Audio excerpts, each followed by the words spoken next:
Hi hello friends. ഇന്ന് നമ്മൾ പുതിയൊരു ക്ലാസ്സിലേക്ക് കടക്കുകയാണ്. ഇന്നത്തെ ക്ലാസ് യൂറോപ്യന്മാരുടെ ആഗമനം. യൂറോപ്യന്മാരുടെ ആഗമനത്തിൻ്റെ ഒരു കംപ്ലീറ്റ് റാങ്ക് ഫയൽ നിങ്ങൾക്ക് നൽകാൻ എന്നാണ് ഞാൻ ഉദ്ദേശിക്കുന്നത്.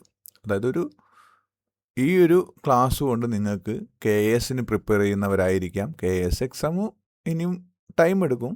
പക്ഷേ ഡിഗ്രി ലെവൽ എല്ലാ പരീക്ഷയ്ക്ക് പ്രിപ്പയർ ചെയ്യുന്നവർക്കും അതുപോലെ തന്നെ LDക്കോ, അതായത് 10th ലെവൽ പരീക്ഷ വരുന്നുണ്ട് അല്ലേ, 10th ലെവൽ പരീക്ഷയ്ക്കോ 12th ലെവൽ പരീക്ഷയ്ക്കൊക്കെ പ്രിപ്പയർ ചെയ്യുന്നവർക്കും ഈ ഒരു ക്ലാസ് യൂസ്ഫുൾ ആയിരിക്കും. അതുകൊണ്ട് എല്ലാവരും ക്ലാസ് സ്കിപ്പ് ചെയ്യാതെ കാണുക.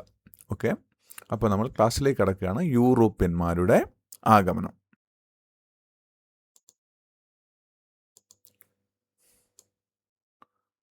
ഒരു കംപ്ലീറ്റ് റാങ്ക് ഫയലാണ് ഞാൻ ഉദ്ദേശിക്കുന്നത്.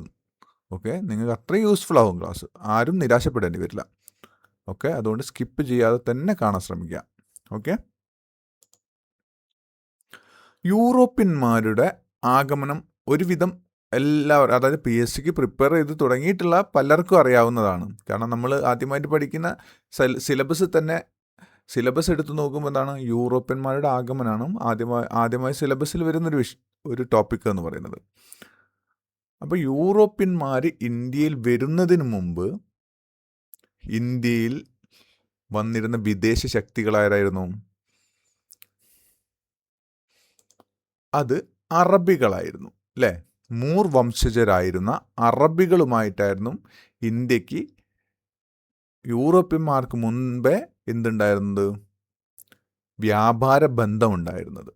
ഓക്കെ, അത് മുഹമ്മദ് നബിയുടെ കാലഘട്ടം മുതലേ, അതായത് 7th സെഞ്ച്വറി മുതലേ എന്താണ്, ഇന്ത്യയുമായിട്ട് അറബികൾക്ക് വ്യാപാര ബന്ധം ഉണ്ടായിരുന്നു. ഓക്കെ, അതിനൊക്കെ ശേഷമാണ് യൂറോപ്യന്മാർ ഇന്ത്യയിലേക്ക് വരുന്നത്. യൂറോപ്യന്മാർ ഇന്ത്യയിലേക്ക് വരാനുണ്ടായ കുറേ സാഹചര്യങ്ങളുണ്ട്. അത് നമ്മൾ പറഞ്ഞു പോകും ക്ലാസ്സിൽ. എങ്കിൽ ഞാൻ ജസ്റ്റ് ഒരു ഇൻട്രൊഡക്ഷൻ തരാം. അതായത്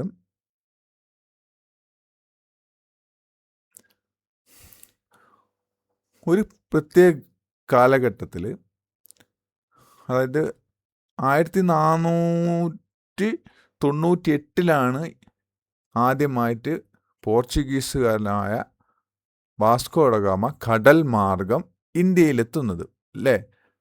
പക്ഷേ കടൽ മാർഗം യൂറോപ്യന്മാർ ഇന്ത്യയിൽ എത്തുന്നതിന് മുമ്പും യൂറോപ്യന്മാർക്ക് ഇന്ത്യയുമായി വ്യാപാര ബന്ധം ഉണ്ടായിരുന്നു. കരമാർഗമായിരുന്നു ആ സമയത്ത് അവർ ഇന്ത്യയുമായി കച്ചവട ബന്ധത്തിൽ ഏർപ്പെട്ടിരുന്നത്. യൂറോപ്പിൽ ഇന്ത്യയെക്കുറിച്ചുള്ള ഖ്യാതി പരക്കുന്നത് എങ്ങനെയാണ്? അത് അറബികൾ വഴിയാണ്. കാരണം അറബികൾ പേർഷ്യക്കാരും ഗ്രീക്കുകാരുമൊക്കെ എന്താണ്, ഇന്ത്യയുമായി നിരന്തരം കച്ചവട ബന്ധം പുലർത്തിയിരുന്ന വിദേശികളായിരുന്നു. ഇവർ വഴി, അതായത് അറബികൾ ഇന്ത്യയിൽ വന്ന് കച്ചവടം നടത്തും. എസ്പെഷ്യലി കേരളത്തിൽ വരുന്നു. ഇവിടെയുള്ള സുഗന്ധവ്യഞ്ജനങ്ങൾ, പ്രത്യേകിച്ച് പെപ്പർ ഇവിടെ നിന്ന് ചെറിയ വിലയ്ക്ക് വാങ്ങുന്നു. എന്നിട്ടത് വലിയ വിലയ്ക്ക്, ഭീമാകാര വിലയ്ക്ക് എവിടെ കൊണ്ടുപോയി വിൽക്കുന്നു? യൂറോപ്യൻ രാഷ്ട്രങ്ങളിൽ കൊണ്ടുപോയി വിൽക്കുന്നു. യൂറോപ്യന്മാർക്ക് ഈ പെപ്പർ എന്ന് പറയുന്നത് അത്രയും ഇമ്പോർട്ടൻ്റ് ആയിരുന്നു. കാരണം എന്തിനാണ്? അവർക്ക് അവിടെ തണുപ്പ് പ്രദേശമായതുകൊണ്ട് തന്നെ അവരുടെ മുഖ്യ ഭക്ഷണം എന്ന് പറയുന്നത് എന്തായിരുന്നു? മീറ്റുകളായിരിക്കും, ഇറച്ചികളായിരിക്കും.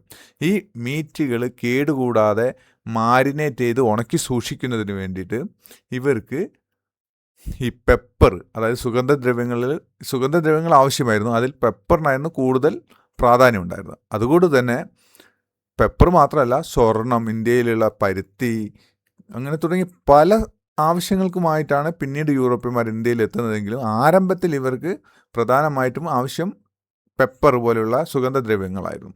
അങ്ങനെ ഈ യൂറോപ്യന്മാർ അറബികളിൽ നിന്നും ഈ ഇന്ത്യയെക്കുറിച്ച് മനസ്സിലാക്കുകയും ഇന്ത്യയിൽ ഇങ്ങനെ ഇന്ത്യയിലേക്ക് എത്തിപ്പെട്ടിട്ടുണ്ടെങ്കിൽ കുറഞ്ഞ വിലയ്ക്ക് അവർക്ക് പെപ്പർ പോലെയുള്ള വില കൂടിയ സാധനങ്ങൾ ലഭിക്കുമെന്ന് അവർ മനസ്സിലാക്കിയിട്ടാണ് അവർ ഇന്ത്യയിലേക്ക് വരുന്നത്. അങ്ങനെ 7th സെഞ്ച്വറിയിൽ അറബികൾ ഇന്ത്യയുമായി വ്യാപാര ബന്ധം ഉണ്ടായിരുന്നു. അറബികൾ വഴി ആണ് ശരിക്കും യൂറോപ്യന്മാർ ഇന്ത്യയിലെത്തുന്നത്. ഓക്കെ, പിന്നീടുള്ള ഒരു ഓർഡർ എന്ന് പറയുന്നത് നിങ്ങൾക്ക് ഏറ്റവും എളുപ്പം, അതായത് ഇന്ത്യയിൽ യൂറോപ്യന്മാർ വന്നിരിക്കുന്ന ഒരു ഓർഡർ മനസ്സിലാക്കാൻ നിങ്ങൾക്ക് ഏറ്റവും എളുപ്പം എന്താണ്? നമുക്ക് PDF എന്ന് പറയാം. PDF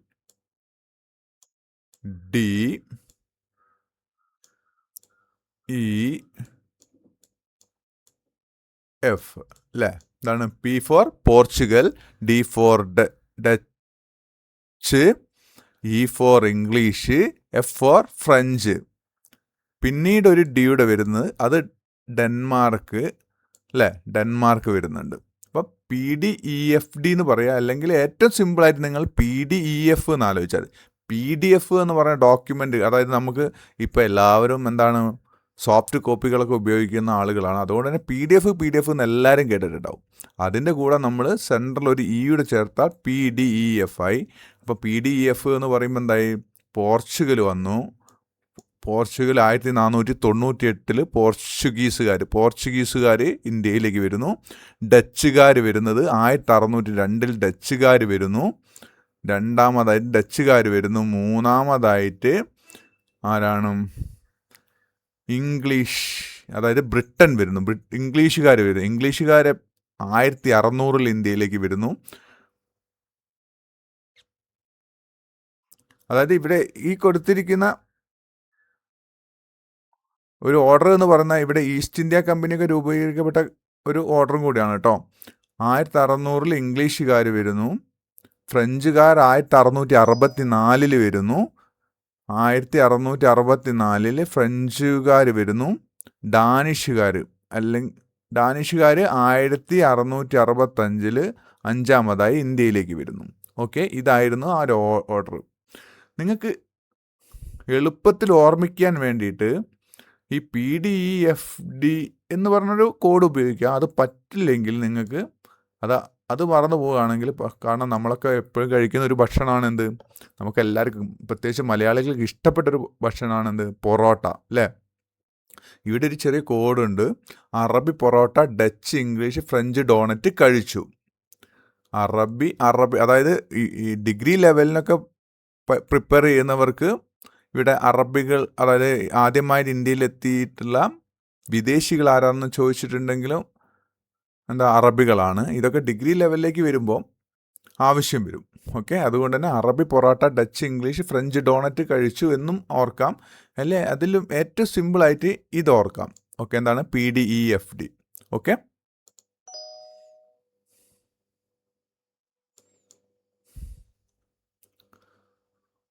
ഇനി ഇവിടെ ഒരു ചാർട്ട് കൊടുത്തിട്ടുണ്ട്. ആ ചാർട്ട് ഒന്ന് നോക്കിക്കോളൂ. ഈ ചാർട്ട് പ്രകാരമാണ് നിങ്ങൾക്ക് കുറച്ചും കൂടി ഒരു ഐഡിയ കിട്ടും.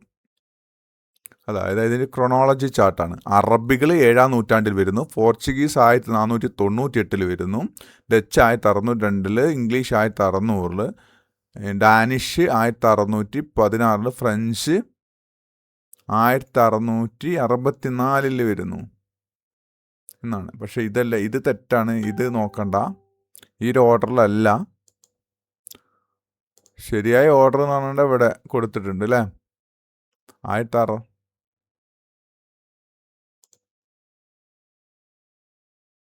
സോറി, ഈ ഓർഡർ വെച്ചോളൂ. അടുത്തെന്താണ്? ഇവിടെ ഒരു ചോദ്യം കൊടുത്തിട്ടുണ്ട്. ഇന്ത്യയിൽ ആദ്യം വന്ന യൂറോപ്യന്മാർ ആരാണ് എന്നാണ് ചോദ്യം. PSCയുടെ ഒരു ചോദ്യമാണിത്. പോർച്ചുഗീസാണ് ഇന്ത്യയിൽ ആദ്യം വന്നത് അല്ലേ? അവസാനം പോയതും ആര് തന്നെയാണ്? പോർച്ചുഗീസുകാരാണ്. അതായത് 1498 1498 പോർച്ചുഗീസുകാർ ഇന്ത്യയിൽ വരുന്നു. 1961 പോർച്ചുഗീസുകാർ ഇന്ത്യയിൽ നിന്നും തിരിച്ചു പോകുന്നു. അതായത് ആദ്യം വന്നതും പോർച്ചുഗീസുകാരാണ്, എന്നാൽ അവസാനം തിരിച്ചു പോകുന്നതും ആര് തന്നെയാണ്? പോർച്ചുഗീസുകാരാണ്. എത്ര വർഷം? 463 വർഷം. 1498 മുതൽ 1961 വരെ 463 വർഷം ആര് ഇന്ത്യയിലുണ്ടായിരുന്നു? പോർച്ചുഗീസുകാർ ഇന്ത്യയിലുണ്ടായിരുന്നു. ഓക്കെ, ഇനി നമ്മൾ കുറച്ചുകൂടെ എലോബറേറ്റ് ആയിട്ട് പഠിക്കുകയാണെങ്കിൽ എന്തുകൊണ്ടാണ് എന്തിനു വേണ്ടിയാണ് യൂറോപ്യന്മാർ വന്നത് അല്ലേ? എന്തുകൊണ്ട് യൂറോപ്യന്മാർ ഇന്ത്യയിലേക്ക് വരാനുണ്ടായ സാഹചര്യം? അതിലേറ്റവും പ്രധാന കാരണം എന്ന് പറയുന്നത് നേരത്തെ നമ്മൾ പറഞ്ഞു പോയിട്ടുണ്ട്, കോൺസ്റ്റാന്റിനോപ്പിളിൻ്റെ പതനമാണ്. കോൺസ്റ്റാന്റിനോപ്പിളിൻ്റെ പതനം. കോൺസ്റ്റാന്റിനോപ്പിൾ എന്ന് പറയുന്നത് എന്തായിരുന്നു? അതായത് തുർക്കിയുടെയും യൂറോപ്പിൻ്റെയും അതിർത്തിയിലുണ്ടായിരുന്ന ഒരു പ്രദേശമായിരുന്നു. ഇത് ടർക്കിഷ് അധിനിവേശത്തിൽ തുർക്കികൾ പിടിച്ചെടുക്കുന്നു. കോൺസ്റ്റാന്റിനോപ്പിൾ. അപ്പം അതുവരെ ഈ കോൺസ്റ്റാന്റിനോപ്പിൾ കടന്നിട്ട് ഒരു സിൽക്ക് റൂട്ട്, പട്ടുപാത എന്ന് പറഞ്ഞിട്ട് ഒരു പാത ഉണ്ടായിരുന്നു ഇന്ത്യയിലേക്ക് വ്യാപാരത്തിനായി യൂറോപ്യന്മാർ വന്നിരുന്നത് ഈ പട്ടുപാത വഴിയാണ്, സിൽക്ക് റൂട്ട് വഴിയായിരുന്നു. അപ്പോൾ എന്ത് സംഭവിക്കുന്നു അവിടെ? അതായത് ഒരു ഘട്ടത്തിൽ 1453 ടർക്കിഷ് അധിനിവേശം ഉണ്ടാവുകയും തുർക്കികൾ കോൺസ്റ്റാന്റിനോപ്പിൾ പിടിച്ചെടുക്കുകയും ചെയ്യുന്നു. അതോടുകൂടി എന്ത് സംഭവിക്കുന്നു? യൂറോപ്യന്മാർക്ക് ഇന്ത്യയിലേക്ക് വരാനുള്ള മാർഗം അവിടെ തടസ്സപ്പെടുന്നു. ആ പാത അടയ്ക്കുന്നു തുർക്കികൾ. യൂറോപ്യന്മാർക്ക് കരമാർഗം ഇന്ത്യയിലെത്താൻ മറ്റൊരു മാർഗമില്ലാതെ വരുമ്പോൾ അവർ അതിന് ബദലായിട്ട് പകരം ഒരു കടൽ മാർഗം കണ്ടുപിടിക്കേണ്ടി വരുന്നു. ഓക്കെ, അങ്ങനെ സിൽക്ക് റൂട്ടിൻ തുർക്കികൾ അടച്ചതോടുകൂടി സുഗന്ധവ്യഞ്ജനം അവർക്ക് ലഭ്യമാകാതെ വരികയും അവർ നിർബന്ധിതമായിട്ടും ഒരു കടൽ മാർഗം കണ്ടെത്തേണ്ടി വരുന്നു. ഓക്കെ, ഈ സിൽക്ക് റൂട്ട് അടച്ചതോടുകൂടി എന്ത് സംഭവിക്കുന്നു? അതായത് അതുവരെ യൂറോപ്യന്മാർ കരമാർഗം ഇന്ത്യയിലെത്തുകയും ഇവിടെ നിന്ന് എസ്പെഷ്യലി കേരളത്തിലെത്തുകയും ഇവിടെ നിന്ന് ഒരുപാട് ഈ കുരുമുളക് പോലെയുള്ള സുഗന്ധവ്യഞ്ജനങ്ങൾ ഇവിടെ നിന്ന് വിലയ്ക്ക് വാങ്ങി കൊണ്ടുപോവുകയും ചെയ്തിരുന്നു. ചെറിയ വിലയ്ക്ക്, തുച്ഛമായ വിലയ്ക്ക് വാങ്ങി അവിടെ കൊണ്ടുപോയിട്ട് വ്യാപാരികൾ അവിടെ വലിയ വിലയ്ക്ക് കച്ചവടം ചെയ്യുകയും ചെയ്തിരുന്നു. എന്നാൽ സിൽക്ക് റൂട്ട് അടച്ചതോടുകൂടി ഇവർക്ക് കുരുമുളക് ലഭിക്കാതെയായി. ഇവർ വലിയ വില കൊടുത്തിട്ട് അറബികളിൽ നിന്ന് തന്നെ വാങ്ങേണ്ടി വന്നു. ഓക്കെ, ആ ഒരൊറ്റ കാരണം കൊണ്ട് ഇവർക്ക് നിർബന്ധമായിട്ടും ഒരു കടൽ മാർഗം കണ്ടെത്തേണ്ടി വരുന്നു. ഇതാണ് യൂറോപ്യന്മാർ വരാനുണ്ടായ പ്രധാന കാരണം എന്ന് പറയുന്നത്. പിന്നീട് അവർക്ക് ഇന്ത്യയിലേക്ക് ആകർഷിക്കപ്പെട്ട 3 ആഗ്രഹങ്ങളാണ്. ഒന്ന്, ഗോൾഡ്, അതായത് ഇവിടെ ഉണ്ടായിരുന്ന സമ്പത്ത്, ഗോൾഡ്. സുഗന്ധവ്യഞ്ജനങ്ങൾ 2. പിന്നെ ഗ്ലോറി, അതായത് ഇവർക്ക് എപ്പോഴും ആഗോള പോലീസ് ആവണമെന്നതായിരുന്നു ബ്രിട്ടീഷുകാരായാലും യൂറോപ്പിലെ മൊത്തം ആളുകളുടെയും ഒരു ആഗ്രഹങ്ങൾ എന്ന് പറയുന്നത്. അതുകൊണ്ട് തന്നെ അവർക്കൊരു ഗ്ലോറി എന്ന് പറയുന്നത് അവരുടെ ഒരു ആഗ്രഹങ്ങൾ ഒന്നായിരുന്നു. പിന്നെ ക്രിസ്തുമത പ്രചാരണം, അതായത് ഇവർക്ക് ഇവിടെ കത്തോലിക്ക മതം പ്രചരിപ്പിക്കുക എന്നതും ഇവരുടെ ആവശ്യമായിരുന്നു. ഇന്ത്യയെ പോലുള്ള രാജ്യങ്ങളിൽ വന്നിട്ട് ഇവിടെ എന്തായിരുന്നു അന്നത്തെ സ്ഥിതി എന്ന് പറയുന്നത്? ഇവിടെ ജാതീയതയൊക്കെ ആയിട്ട് ഭയങ്കര പ്രശ്നങ്ങളിലായിരുന്നു. അതുകൊണ്ട് തന്നെ ഇവിടെ എന്നുണ്ടെങ്കിൽ മതം പെട്ടെന്ന് വളരാൻ പര്യാപ്തമായ മണ്ണാണെന്ന് അവർ തിരിച്ചറിയുകയും അങ്ങനെ അവർ ക്രിസ്തുമത പ്രചാരണത്തിൻ്റെ ഭാഗമായിട്ട് ഇന്ത്യയിലെത്തുകയും ചെയ്യുന്നു. ഓക്കെ, അക്കാലത്ത് സ്വർണത്തെക്കാൾ കൂടുതൽ വില ഉണ്ടായിരുന്നത് എന്തിനായിരുന്നു? യൂറോപ്യന്മാരെ സംബന്ധിച്ചിടത്തോളം കുരുമുളകിനായിരുന്നു. അതുകൊണ്ടാണ് spices Worth more than gold. കുരുമുളക് പൊന്നിനേക്കാളിലും വില കൂടിയ ഒരു വസ്തുവായി മാറുന്നതും അതുകൊണ്ട് തന്നെ അതിന് കറുത്ത പൊന്ന് എന്ന പേര് വരുന്നതും അങ്ങനെയാണ്. ഓക്കെ, അടുത്തത് പോർച്ചുഗലിൻ്റെ തയ്യാറെടുപ്പാണ്. അതായത് പോർച്ചുഗൽ ഇന്ത്യയിലേക്ക് വരാനുള്ള ഒരു തയ്യാറെടുപ്പ് നടത്തുന്നുണ്ട്. ഓക്കെ, പോർച്ചുഗൽ ഇന്ത്യയിലേക്ക് വരാനുള്ളൊരു തയ്യാറെടുപ്പ് നടത്തുന്നു. 1415 മുതൽ 1460 വരെയുള്ള ഒരു കാലഘട്ടം ഉണ്ട് അല്ലേ? Henry the navigator Henry the navigator സാഗ്രസിൽ നാവിഗേഷൻ സ്കൂൾ, അതായത് അവിടെ ഒരു നവോത്ഥാനം സംഭവിക്കുന്നുണ്ട്. അവിടെ സാഗ്രസിൽ നാവിഗേഷൻ സ്കൂൾ ഉണ്ടാവുന്നു. നാവിഗേഷൻ സ്കൂൾ ഉണ്ടെന്ന്, അതായത് പിന്നീട് എന്താണ്, കാരവൽ കപ്പൽ കണ്ടെത്തുന്നു, കപ്പൽ ഉണ്ടാക്കി തുടങ്ങുന്നു. ആസ്ട്രോ ലാബ്, കോമ്പസിൻ്റെ കണ്ടുപിടുത്തം, ആസ്ട്രോ ലാബിൻ്റെ കണ്ടുപിടുത്തം, കോമ്പസിൻ്റെ കണ്ടുപിടുത്തം, കാരവൽ, കപ്പൽ, ആസ്ട്രോ ലാബ്, കോമ്പസ്, ഇതിൻ്റെയൊക്കെ കണ്ടുപിടുത്തങ്ങൾ ഇവർക്ക് പോർച്ചുഗലിൻ്റെ ഒരു തയ്യാറെടുപ്പായിരുന്നു. ഇന്ത്യയെ പോലുള്ള രാഷ്ട്രങ്ങളിലേക്ക് എത്തിപ്പെടാനുള്ള അവരുടെ തയ്യാറെടുപ്പിൻ്റെ ഭാഗമായിരുന്നു ഇതൊക്കെ. പോർച്ചുഗലിനെ കടൽ ശക്തിയാക്കി മാറ്റുക എന്നതായിരുന്നു അവരുടെ ലക്ഷ്യങ്ങളിലൊന്ന്. ഓക്കെ, അങ്ങനെ എന്ത് സംഭവിക്കുന്നു? 1488 വാസ്കോഡ ഗാമയ്ക്ക് മുമ്പേ 1488 ബർത്തലോമിയോ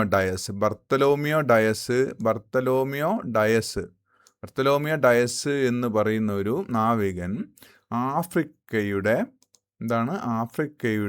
തെക്കേ മുനമ്പ് കണ്ടെത്തുന്നു. ബർത്തലോമിയോ ഡയസ് ഇന്ത്യയെ കണ്ടെത്താൻ വേണ്ടിയാണ് വരുന്നതെങ്കിലും അദ്ദേഹം എവിടെ എത്തുന്നു? തെക്കേ ആഫ്രിക്കയുടെ മുനമ്പിലെത്തിയിട്ട് ഇത് ഇന്ത്യ ആണെന്ന് തെറ്റിദ്ധരിക്കുന്നു.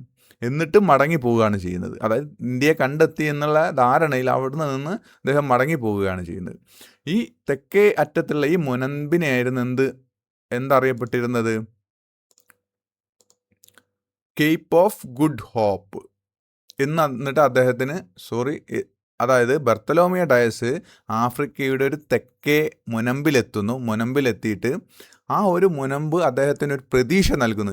ഇന്ത്യയിലേക്കുള്ള ഒരു പ്രതീക്ഷ നൽകുന്നു. ആദ്യം അദ്ദേഹം കരുതി അത് ഇന്ത്യ ആണെന്ന് കരുതി അവിടെ ഇറങ്ങുകയും, എന്നാൽ പിന്നീട് മനസ്സിലാവുന്നു അത് ഇന്ത്യ അല്ല എന്ന് മനസ്സിലാവുന്നു. പക്ഷെ അന്നപ്പോൾ അദ്ദേഹത്തിന് ഒരു കാര്യം മനസ്സിലായി, ഈ വഴി ഇന്ത്യയിലേക്ക് എത്തിപ്പെടാമെന്ന് മനസ്സിലാക്കി. എന്നാൽ അദ്ദേഹത്തിനൊരു ഒരു പ്രതീക്ഷ ഉണ്ടാകുന്നു, ഒരു ശുഭപ്രതീക്ഷ ഉണ്ടാകുന്നു. അങ്ങനെ അദ്ദേഹം എന്ത് ചെയ്തു? ആ ഒരു മുനമ്പിന് പേരിടുന്നു കേപ്പ് ഓഫ് ഗുഡ് ഹോപ്പ്, ശുഭപ്രതീക്ഷ മുനമ്പ്. ഓക്കെ, ഈ ഒരു സംഭവമാണ് പിന്നീട് വാസ്കോഡ ഗാമ 1498 ഇന്ത്യയിലേക്ക് വരുന്നതിന് വേണ്ടി സഹായകമായിട്ടുള്ള മറ്റൊരു വസ്തുത എന്ന് പറയുന്നത്. അതായത് ഇതൊരു ആരാണ്? ബർത്തലോമിയോ ഡയസ് വാസ്കോഡ ഗാമയ്ക്കൊരു വഴികാട്ടിയായിരുന്നു ഈ ഒരു വിഷയത്തിൽ, ഇത് ഇന്ത്യയിലേക്ക് എത്തിപ്പെടാനുള്ള വിഷയത്തിൽ. ഓക്കെ, ഇനി അടുത്തത് എന്താണ്? 1498 വാസ്കോഡ ഗാമ വരുമ്പോൾ, അതായത് യൂറോപ്യന്മാരിൽ ആദ്യമായിട്ട് വന്ന് പോർച്ചുഗീസാണെന്ന് പറഞ്ഞല്ലോ. അപ്പോൾ പോർച്ചുഗീസുകാർ 1498 ആദ്യത്തെ പോർച്ചുഗീസുകാരൻ ആരായിരുന്നു? വാസ്കോഡ ഗാമയാണ്. വാസ്കോഡ ഗാമ വരുമ്പോൾ ഇന്ത്യയിലെ രാഷ്ട്രീയ സാഹചര്യങ്ങൾ എന്തായിരുന്നു എന്ന് നോക്കാം നമുക്ക്. എന്തായിരുന്നു ആ സമയങ്ങളിൽ? ഡൽഹി ഭരിച്ച് ലോധി വംശമായിരുന്നു. ലോധി വംശജരായ രാജാക്കന്മാരായിരുന്നു ഡൽഹി കൈയടക്കിയിരുന്നതും ഡൽഹി ഭരിച്ചിരുന്നതും. അതിൽ പ്രധാനിയായിരുന്നു സിക്കന്ദർ ലോധി. അതായത് ആ കാലഘട്ടത്തിൽ മുഗളന്മാർ ഇന്ത്യയിൽ എത്തിയിട്ടില്ല. മുഗളന്മാർ വരുന്ന ബാബറിൻ്റെ കാലത്താണ്, അതിനൊക്കെ ശേഷമാണ്. ആ ഒരു 1498 ആ കാലഘട്ടത്തിൽ ഇന്ത്യ ഭരിച്ചിരുന്നത് ലോധി വംശത്തിൽപ്പെട്ട രാജാക്കന്മാരായിരുന്നു. അതിൽ പ്രധാനിയായിരുന്നു സിക്കന്ദർ ലോധി. ഓക്കെ, പിന്നീട് ഡെക്കാന് 5 സുൽത്താനേറ്റുകൾ ഭരിച്ചിരുന്നു. പിന്നെ ആ സമയത്ത് ബാമിനി എന്ന് പറയുന്ന ഒരു രാജവംശം ഉണ്ടായിരുന്നു. അവിടെ അവർ വിഘടിക്കപ്പെടുന്നുണ്ട്. പിന്നീട് വിജയനഗര സാമ്രാജ്യം എവിടേക്ക്? ഇന്ത്യയുടെ തെക്ക് ഭാഗത്തേക്ക് വരുമ്പോൾ വിജയനഗര സാമ്രാജ്യം, സാലുവ വംശവും, അതിൽ പ്രധാനിയായിരുന്നു നായകൻ എന്ന് പറയുന്ന ആള്. ഓക്കെ, പിന്നീട് കേരളത്തിൽ ആ സമയത്ത് ആരായിരുന്നു ഭരിച്ചിരുന്നത്? സാമൂതിരിയായിരുന്നു ഭരിച്ചിരുന്നത്. കേരളത്തിൽ സാമൂതിരിയായിരുന്നു ആ സമയത്തെ ഭരണാധിപൻ എന്ന് പറയുന്നത് കേരളത്തിൽ. അതിൽ ഈ സാമൂതിരി എന്ന് പറയുന്നത് കോഴിക്കോടിൻ്റെ ശക്തനായ ഒരു രാജാവായിരുന്നു. ഓക്കെ, ആ സമയത്ത് പക്ഷെ എന്താണ്? മുഗളന്മാർ ഇന്ത്യയിലില്ല. മുഗളന്മാർ ഇന്ത്യയിൽ വരുന്നത് എപ്പോഴാണ്? ബാബറിൻ്റെ കാലത്ത്. ബാബർ വരുന്നത് 1526 1526 ബാബർ വരുന്നതോടുകൂടിയാണ് മുഗൾ സാമ്രാജ്യം ഇന്ത്യയിൽ വരുന്നത്. പക്ഷെ അതിനു മുമ്പെയാണ് ആര് വരുന്നത്? 1498 യൂറോപ്യന്മാർ വാസ്കോഡ ഗാമ വരുന്നത്. ഓക്കെ,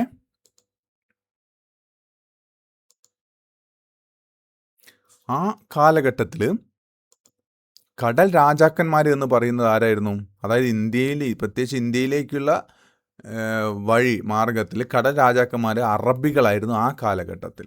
ഓക്കെ, അത് 7th സെഞ്ചുറിയിൽ മുഹമ്മദ് നബിയുടെ കാലം മുതൽ ഇന്ത്യയുമായി അവർക്ക് വ്യാപാരം ഉണ്ടായിരുന്നു.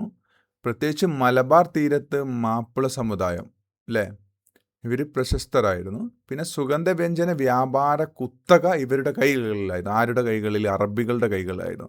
ഇവരായിരുന്നു ഇവിടെ നിന്നും സുഗന്ധവ്യഞ്ജനങ്ങൾ വലിയ തോതിൽ വാങ്ങിയിട്ട് യൂറോപ്പിലൊക്കെ കൊണ്ടുപോയി വിപണനം നടത്തിയിരുന്നത്. അതുകൊണ്ട് തന്നെ എന്താണ്, യൂറോപ്യന്മാരുടെ പ്രധാന ശത്രുക്കളായിരുന്നു ആ സമയത്ത് അറബികൾ. ഓക്കെ, അങ്ങനെയാണ്. അതായത് എങ്ങനെയായിരുന്നു അറബികൾ ഇന്ത്യയിലേക്കുള്ള കടൽ മാർഗം കുത്തകയാക്കി വെച്ചിരുന്നത്? അറബികൾ ഇന്ത്യൻ കടൽ മാർഗം തന്നെ രഹസ്യമാക്കി വെച്ചു. അതായത് ഇന്ത്യയിലേക്ക് ഇങ്ങനെ ഒരു വഴി ഉണ്ട് എന്നുള്ളൊരു കാര്യം, അതായത് കടൽ മാർഗം ഉണ്ട് എന്നത് അവർ രഹസ്യമാക്കി വെച്ചു. എന്തിനു വേണ്ടിയിട്ട്? ഇന്ത്യയെ ഒരു വ്യാപാര കുത്തകയാക്കി അറബികൾക്ക് മാറ്റുന്നതിന് വേണ്ടിയിട്ട്. മറ്റു ചില കിംവദന്തികളോട് അവർ പറഞ്ഞു പരത്തിയിരുന്ന കാലത്ത് ആളുകളെ ഭയപ്പെടുത്തിയിട്ട് ഭീഷണിപ്പെടുത്തിയിട്ട് പിന്തിരിപ്പിക്കുന്നതിന് വേണ്ടിയിട്ട് യൂറോപ്യന്മാരോട് കടലിൽ വലിയ വലിയ ഭീകര ജീവികളുണ്ട് എന്ന് അറബികൾ പറഞ്ഞു പരത്തി. അങ്ങനെ പേടിപ്പിച്ച് നിർത്താനുള്ളൊരു ശ്രമം നടന്നു. എന്നാൽ വാസ്കോഡ ഗാമ അതിനെ അതിജീവിക്കുകയും 1498 ഇന്ത്യയിലെത്തുകയും ചെയ്യുന്നു. അങ്ങനെ അറബി കുത്തക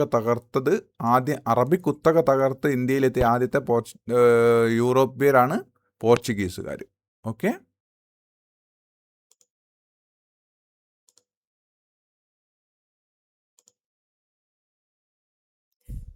പോർച്ചുഗീസുകാർ ഇന്ത്യയിൽ 1498 വരുന്നു. 1961 തിരിച്ചു പോകുന്നു. തിരിച്ചു പോവുകയല്ല, അവരെ അവിടെ നിന്ന് ഒഴിവാക്കുകയാണ്. എങ്ങനെ ഒഴിവാക്കുന്നത്?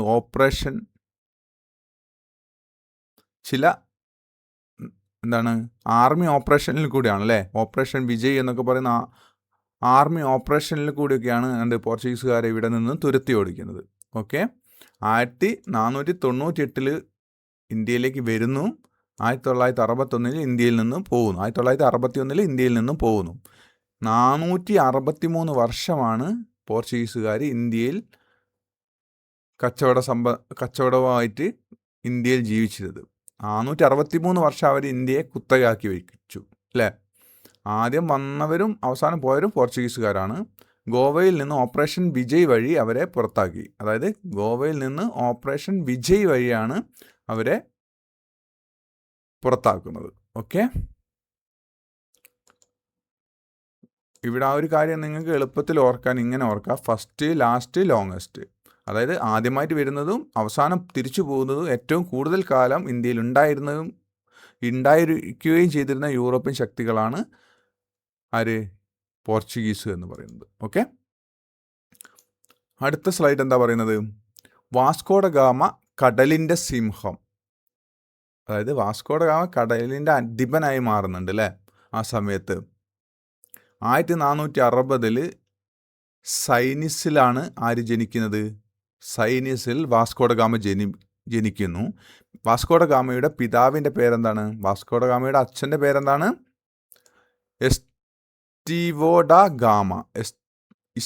എസ്റ്റേവാഡോ ഗാമ. സൈനിസ് ഗവർണറായിരുന്നു ആള്.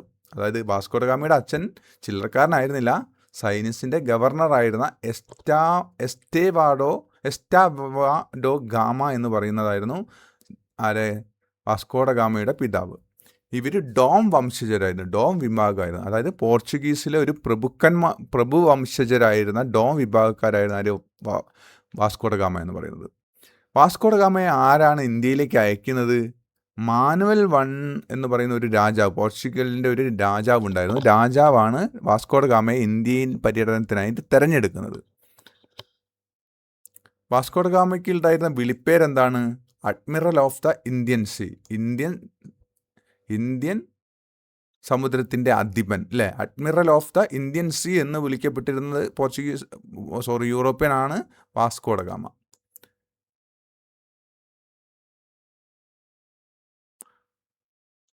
വാസ്കോ ഡ ഗാമ ഇന്ത്യയിലേക്ക് കപ്പൽ യാത്ര നടത്തുന്നതിന് മുമ്പ് അത്ര പ്രശസ്തനായിരുന്നില്ല, പക്ഷെ ഭയങ്കര ധൈര്യശാലിയൊക്കെ ആയിരുന്നു. ഓക്കെ, വാസ്കോ ഡ ഗാമ എത്ര തവണയാണ് ഇന്ത്യയിൽ വന്നിട്ടുള്ളത്?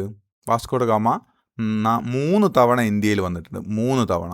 ആദ്യം 1498, 97, 99 കാലഘട്ടത്തിൽ 97 ലിസ്ബണിൽ നിന്ന് യാത്ര ആരംഭിക്കുകയും 99 തിരിച്ചു പോവുകയും ചെയ്യുന്നു. 98 തിരിച്ചു പോയി 99 വീണ്ടും ലിസ്ബണിൽ തിരിച്ചെത്തുകയും ചെയ്യുന്നു. അതായത് 8 ജൂലൈ 1490, 8 ജൂലൈ ആണ് വാസ്കോ ഡ ഗാമ ലിസ്ബണിൽ നിന്നും യാത്ര പുറപ്പെടുന്നത്. ആരാണ് യാത്രയാക്കുന്നത്? ആരാണ് വാസ്കോ ഡ ഗാമയെ യാത്രയാക്കിയിരുന്നത്? മാനുവൽ ഒന്ന് അല്ലേ? ആരാണ്? മാനുവൽ രാജാവായിരുന്നു വാസ്കോ ഡ ഗാമയെ ലിസ്ബണിൽ നിന്ന് യാത്രയാക്കിയിരുന്നത്. ഓക്കെ, അങ്ങനെ വാസ്കോ ഡ ഗാമ 8 ജൂലൈ 1947 8 ജൂലൈക്ക് ലിസ്ബൺ വിടുന്നു. ലിസ്ബണിൽ നിന്ന് യാത്ര തുടങ്ങുന്നു. ഓക്കെ, 4 കപ്പലുകളിലായിട്ടാണ് ആ സമയത്ത് വാസ്കോ ഡ ഗാമയുടെ സിൽബന്ദികളും കൂടെ ഇന്ത്യയിലേക്ക് വരുന്നത്. ഏതൊക്കെയായിരുന്നു കപ്പലുകൾ? സാവോ ഗബ്രിയേൽ ഉണ്ടായിരുന്നു, സാവോ റാഫേൽ ഉണ്ടായിരുന്നു, സാവോ ബെറിയോ ഉണ്ടായിരുന്നു, പിന്നെ ഒരു സപ്ലൈ ഷിപ്പ് ആയിരുന്നു കൂടെ ഉണ്ടായിരുന്നത്. ഈ 4 കപ്പലുകളുമായിട്ടാണ് വാസ്കോ ഡ ഗാമ ഇന്ത്യയിലേക്ക് വരുന്നത്. കൂടെ 170ഓളം അംഗങ്ങളും ഉണ്ടായിരുന്നു. അതായത് 170 ഉള്ള അംഗങ്ങൾ വരുമ്പോൾ ഇവർക്ക് എന്താണ്, കടലിലൂടെ നീണ്ട കാലത്തെ യാത്രയല്ലേ, ഇവർ ആദ്യമായിട്ട് യാത്ര ചെയ്ത് വരികയാണ്. അപ്പോൾ ഒരുപാട് സമയം എടുക്കൂല, ഒരുപാട് വർഷം എടുക്കും. അതുകൊണ്ട് തന്നെ ഇവരെന്ത് ചെയ്തു? 170 അംഗങ്ങൾക്ക് എല്ലാവരും കൂടെ കഴിക്കാൻ വേണ്ടി 3 വർഷത്തേക്കുള്ള ഒരു ഭക്ഷണവും കൂടെ ഇവർ കരുതിയിരുന്നു കപ്പലിൽ. ഓക്കെ,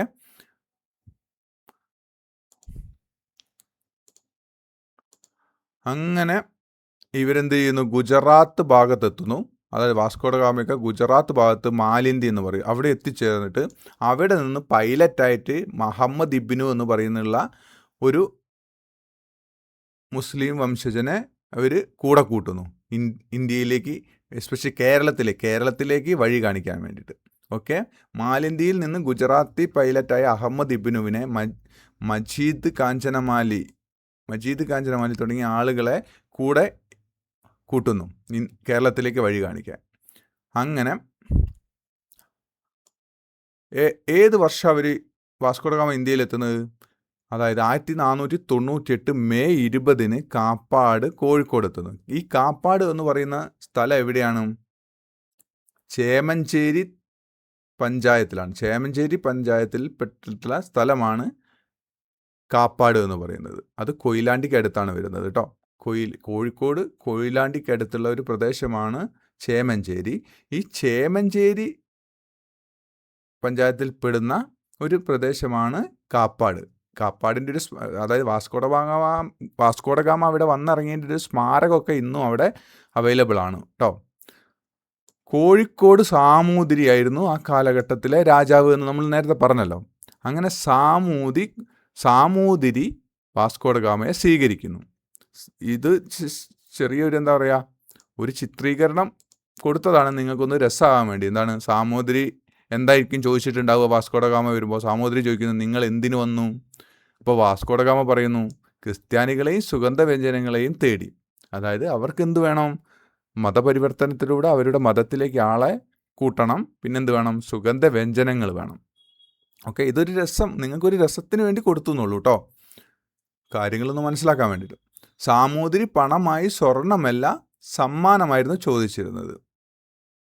ഓക്കെ, സാമൂതിരി എന്താണ് ചോദിച്ചത്? സാമൂതിരിക്ക് സ്വർണം ആവശ്യം ഇഷ്ടംപോലെ, രാജാ കുടുംബമല്ലേ, ഇഷ്ടംപോലെ സ്വർണ്ണം ഉണ്ട്. സാമൂതിരിക്ക് സ്വർണം വേണ്ടിയിരുന്നത് എന്താണ്? സമ്മാനം വേണ്ടിയിരുന്നു. അങ്ങനെ സമ്മാനം ചോദിച്ചു. എന്നാൽ എന്താണ് പോർച്ചുഗീസുകാർ എന്ത് ചെയ്തു?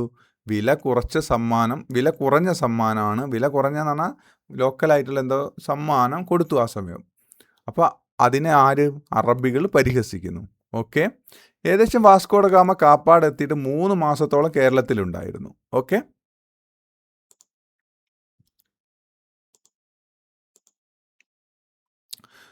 വാസ്കോ ഡ ഗാമ 1498 വരുന്നു. ഏകദേശം വന്ന കപ്പലുകൾ എന്ന് പറഞ്ഞാൽ 4 കപ്പലുകളിലാണ് വന്നത്. 3 കപ്പലുകളാണ് പ്രധാനമായും നമ്മൾ ഓർക്കേണ്ടത്. ഏതൊക്കെയാണ്? ഇതൊക്കെ PSC മുമ്പ് ചോദിച്ചിട്ടാണ് കേട്ടോ. അതുകൊണ്ട് തന്നെ ഈ ഒരു ഭാഗം നന്നായി ശ്രദ്ധിക്കുക. 4 കപ്പലുകൾ വന്നിട്ടുണ്ട്. അതിൽ പ്രധാനമായും നമ്മൾ ഓർക്കേണ്ടത് 3 കപ്പലുകളാണ്. സാവോ ഗബ്രിയേൽ, സെയിൻറ്റ് ഗബ്രിയേൽ എന്ന് പറയും. അതുപോലെ തന്നെ Saint Raphael, Saint Berrio. Okay. Sao Berrio, Sao Raphael, Sao Gabriel. പിന്നെ ഒരു സപ്ലൈ ഷിപ്പും. ഈ ഒരു 4 കപ്പലുകളാണ് വാസ്കോ ഡ ഗാമ ഇന്ത്യയിലേക്ക് വന്നിരുന്നത്. ഓക്കെ. കോഴിക്കോട് നിന്ന്, അതായത് വാസ്കോ ഡ ഗാമ രണ്ടാമത്, അതായത് 1498 വരുന്നു. വന്നതിൻ്റെ 60 ഇരട്ടി ലാഭത്തിലുള്ള ഉൽപ്പന്നങ്ങളുമായി ഇവിടെ നിന്ന് സുഗന്ധവ്യഞ്ജനങ്ങളും മറ്റു സാധനങ്ങളൊക്കെ തിരിച്ചു പോകുന്നു. പിന്നീട് രണ്ടാം തവണ വരുന്നത് 1502 1502 രണ്ടാം തവണ ആര് വരുന്നു? വാസ്കോ ഡ ഗാമ വരുന്നു 1502. ഓക്കെ.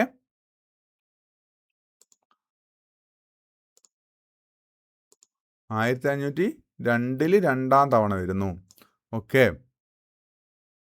അതെങ്ങനെയാണ് വരുന്നത്? ആ സമയത്ത് ഈ വാസ്കോ ഡ ഗാമ ഭയങ്കര ക്രൂരനും അത്ര ക്രൂരതയുടെ പര്യായമായിട്ട് മാറുന്നുണ്ട്. ആ സമയത്ത് വാസ്കോ ഡ ഗാമ വരുന്നത് 15 കപ്പലുകളിലാണ്. 15 കപ്പലുകളിലാണ്. എന്നാൽ എന്തായിരുന്നു? ക്രൂരനായിരുന്നു.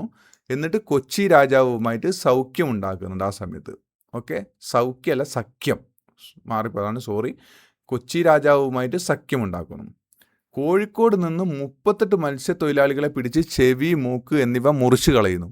അത്രയും ക്രൂരനായിട്ടാണ് ആര് വരുന്നത്? കാരണം ഈ പോർച്ചുഗലിൽ, പ്രത്യേകിച്ച് യൂറോപ്യന്മാർക്ക് അറബികളുമായിട്ട് സാമൂതിരിക്കുമായിട്ടുള്ള ബന്ധം അത്ര ഇഷ്ടപ്പെടുന്നില്ല. കാരണം അവർ കരുതുന്നത് എന്താണ്? സാമൂതിരിയുമായിട്ട് ഈ അറബികൾക്കുണ്ടാവുന്ന ബന്ധം കൊണ്ടാണ് വാസ്കോ ഡ ഗാമയ്ക്ക് സാമൂതിരി ചരക്ക് കൊടുക്കാവുന്ന ഒരു ചിന്ത വാസ്കോ ഡ ഗാമയിൽ ഉണ്ടാവുന്നുണ്ട്. അതുകൊണ്ട് തന്നെ മാത്രമല്ല ആ സമയത്ത് ഈ അറബിക്കടലിൻ്റെ കുത്തകയാക്കി വെച്ചിരിക്കുന്നത് ആരായിരുന്നു? അറബികളായിരുന്നു. ഇന്ത്യയിലേക്കുള്ള പ്രധാന മാർഗമായിരുന്നു അറബികളല്ലേ. അതിൻ്റെ കുത്തക ആരുടെ കയ്യിലായിരുന്നു? അറബികളുടെ കയ്യിലായിരുന്നു. അതുകൊണ്ടൊക്കെ തന്നെ വാസ്കോ ഡ ഗാമയ്ക്ക് ഈ അറബികളോട് തീരാത്ത പകയുണ്ടായിരുന്നു. അങ്ങനെ കോഴിക്കോട് നിന്ന് 38 മത്സ്യത്തൊഴിലാളികളെ പിടിച്ച് അവരുടെ ചെവി, മൂക്ക് എന്നിവ മുറിച്ച് കളഞ്ഞ് അറബി കുത്തക തകർക്കാനുള്ള ഒരു ഭീകരത അവിടെ ഉണ്ടാക്കുന്നു. അറബികളുടെ കുത്തക തകർക്കാനുള്ള ഒരു ഭീകരത ആ സമയത്ത് വാസ്കോ ഡ ഗാമ ചെയ്യുന്നു. പിന്നീട് എന്ത് ചെയ്യുന്നു? അതായത് സാമൂതിരിയുമായിട്ട് കച്ചവടം നടക്കുന്നില്ല എന്ന് തോന്നി കണ്ണൂർ രാജാവുമായിട്ട്, കണ്ണൂരിലെയും കൊച്ചിയിലെ രാജാക്കന്മാരുമായിട്ട് ഒരു സഖ്യം ഉണ്ടാക്കുന്നു. കൊച്ചി രാജാവിന് നല്ല കൈസഹായം വാഗ്ദാനം ചെയ്യുന്നു. അതായത് ചരക്കുകൾ നൽകിയിട്ടുണ്ടെങ്കിൽ സഹായം വാഗ്ദാനം ചെയ്യുന്നു. കാരണം കൊച്ചി രാജാവിന് സാമൂതിരിയുമായിട്ട് നല്ല ടേസ്റ്റിലായിരുന്നില്ല. എപ്പോഴും അവർ തമ്മിലൊരു സ്പർദ്ധ ഉണ്ടായിരുന്നു, സാമൂതിരിയും കൊച്ചി രാജാവും തമ്മിൽ. അതുകൊണ്ട് തന്നെ കൊച്ചി രാജാവിന് സാമൂതിരിയെ തറ പറ്റിക്കുക എന്നതൊരു ആവശ്യമായി വന്നു. അപ്പോൾ കൊച്ചി രാജാവ് ഒറ്റയ്ക്ക് വിചാരിച്ചിട്ടുണ്ടെങ്കിൽ സാമൂതിരിയെ ഒന്നും ചെയ്യാൻ പറ്റില്ല, അല്ലെങ്കിൽ സാമൂതിരിയെ തകർക്കാൻ പറ്റില്ല. അപ്പോൾ എന്ത് വേണം? കൊച്ചി രാജാവിന് ഈ യൂറോപ്യൻ ശക്തിയുടെ ഒരു പിൻബലം വേണ്ടിയിരുന്നു. അതിന് കൊച്ചി രാജാവ് എന്ത് ചെയ്യുന്നു? യൂറോപ്യൻ ശക്തിയെ വാസ്കോ ഡ ഗാമയുമായിട്ട് അടുക്കുന്നു. വാസ്കോ ഡ ഗാമ കൊച്ചി രാജാവിന് സഹായം വാഗ്ദാനം ചെയ്യുന്നു. അങ്ങനെ അവിടെ കൊച്ചി രാജാവ് ഒരു കോട്ട കെട്ടാൻ ഇവർക്ക് അനുമതി നൽകുന്നു. കൊച്ചിയിൽ ആദ്യ കോട്ട ഫോർട്ട് ഇമ്മാനുവൽ എന്ന് പറയും, അതായത് ഇമ്മാനുവൽ കോട്ട. ഫോർട്ട് ഇമ്മാനുവൽ 1503 പോർച്ചുഗീസുകാർ പണിയുന്നു. ഇന്ത്യയിലെ ആദ്യത്തെ യൂറോപ്യൻ കോട്ട എന്ന് പറയുന്നത് ഏതാണ്?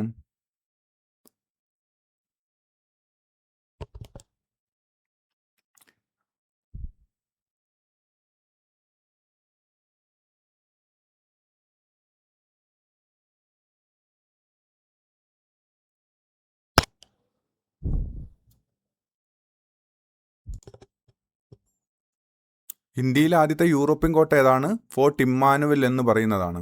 ഫോർട്ട് ഇമ്മാനുവൽ ഇതിന് മറ്റു ചില വിളിപ്പേരുകൾ കൂടെ ഉണ്ട് കേട്ടോ. ഏതാണ്? പള്ളിപ്പുറം കോട്ട എന്നൊക്കെ പറയുന്നതും ഈ ഒരു കോട്ടയാണ്. അതായത് ഫോർട്ട് ഇമ്മാനുവൽ കോട്ടയാണ് 1503 കൊച്ചി രാജാവിൻ്റെ അനുമതിയോടെ പോർച്ചുഗീസുകാർ കൊച്ചിയിൽ പണിതിട്ടുള്ള ഈ ഒരു കോട്ടയാണ് ആയിക്കോട്ട, പള്ളിപ്പുറം കോട്ട എന്നൊക്കെ അറിയപ്പെടുന്നത് ഏതാണ്? ഈ ഒരു കോട്ടയാണ്. എന്നാൽ ബ്രിട്ടീഷുകാർ ഇന്ത്യയിൽ പണിത ആദ്യ കോട്ട ഏതാണ്? അത് മദ്രാസിലുള്ള ഏതാണ്? സെൻറ്റ് ജോർജ് കോട്ടയാണ്. ബ്രിട്ടീഷുകാരുടെ ഇന്ത്യയിൽ ആദ്യത്തെ കോട്ട ഏതാണ്? മദ്രാസിലെ സെൻറ്റ് ജോർജ് കോട്ടയാണ്.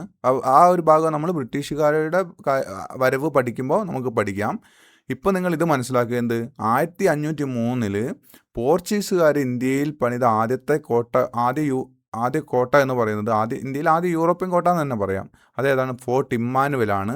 അതിനെയാണ് നമ്മൾ പള്ളിപ്പുറം കോട്ട, ആയിക്കോട്ട എന്നൊക്കെ പറയുന്നത്. അത് 1503 ഇത് പ്രീവിയസ് ഇയർ ക്വസ്റ്റ്യൻ ആണ് കേട്ടോ ഇതൊക്കെ. ഓക്കെ.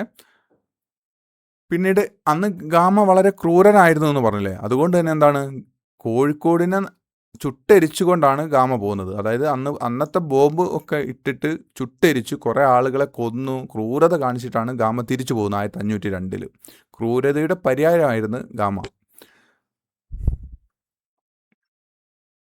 ഇവിടെ PSC പോയിന്റ് ആണ് ഇതാ, ഇന്ത്യയിലെ ആദ്യ പോർച്ചുഗീസ് കോട്ട Kochi fort Emmanuel 1503. Okay. Vasco da gamma 2 തവണ വന്നു. അതായത് ആദ്യം 1498 വന്നു, 99 വീണ്ടും ലിസ്ബണിൽ എത്തുന്നു, പിന്നീട് 1502 വരുന്നു. ഇതൊക്കെ PSC ക്വസ്റ്റ്യൻ ആണ്.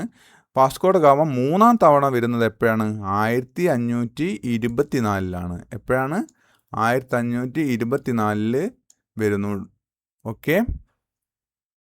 വാസ്കോഡ ഗാമ 1524 3-ാം തവണ വരുന്നു. മൂന്നാം തവണ വാസ്കോഡ ഗാമ വരുന്നത് എങ്ങനെയാണ്? 1524 വൈസ്രോയി ആയിട്ടാണ്. അതായത് പോർച്ചുഗലിൻ്റെ വൈസ്രോയി ആയിട്ടാണ് വാസ്കോഡ ഗാമ 3-ാം തവണ വരുന്നത്. ആ സമയത്ത് പോർച്ചുഗലിൻ്റെ രാജാവായിരുന്നു ജോൺ 3-മനായിരുന്നു. ആരാണ്? ജോൺ 3-മനായിരുന്നു.